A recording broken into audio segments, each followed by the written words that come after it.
If someone asked you to name 3 supermodels, you'd probably have no problem rattling off the names of some gorgeous women.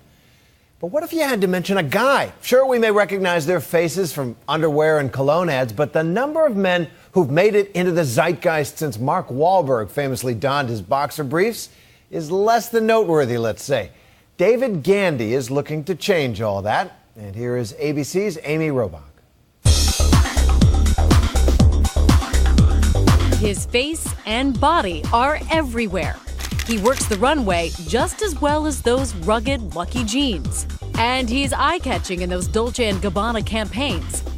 You may not know his name, but you can't miss that face and, well, everything else.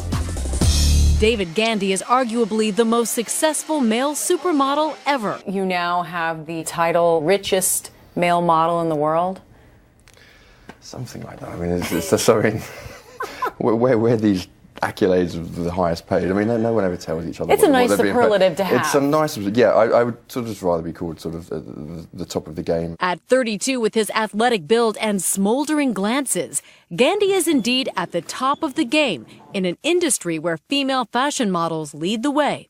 How does that compare in terms of what the women at your level are paid? What's the disparity? You can't even compare it. It's a very small percentage of that. For male models, attaining supermodel status has been challenging. It's an accolade to be a female supermodel or to be a female model. They get paid an incredible amount of money, they got a lot of coverage, and people know their names. And guys did well, but they never said they were models. Why? I don't know. I probably think it's down to Zoolander. The famous Zoolander. It's Zoolander. Ah, yes, that Zoolander.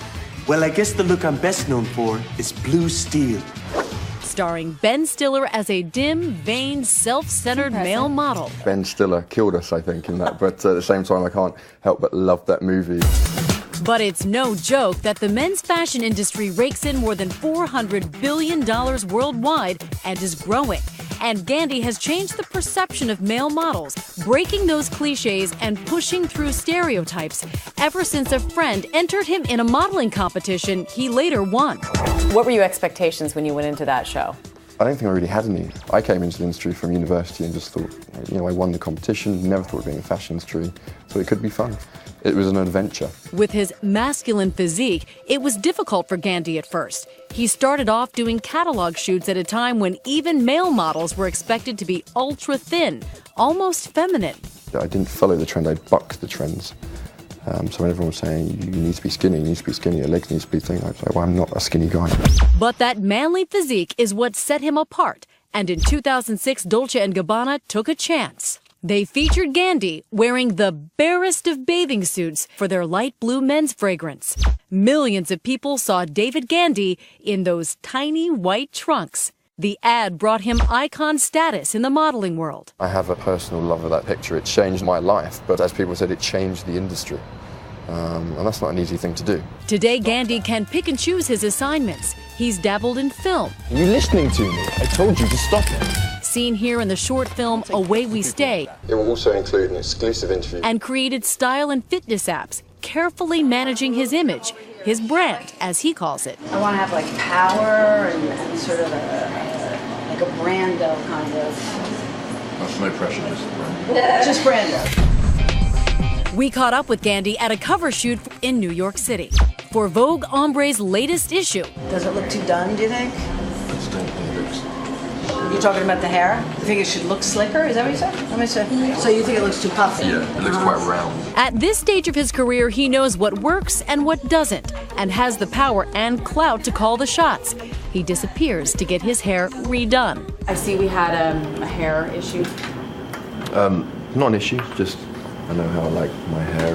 But it speaks to what we were talking about, that you have a brand and that you are in control of it. And that's a big part of making sure that your career goes in the direction you want to. That's exactly it. His success keeps him on the road constantly. Since the beginning of January. I've been to LA, I think 3 times, into New York, probably like 4 times, Barcelona in between, and Milan and London. Hard to have a personal life, it sounds like.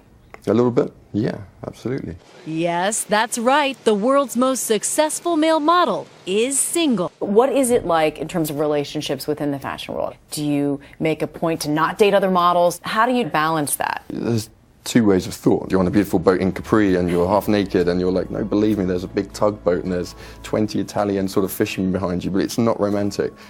A model will understand that.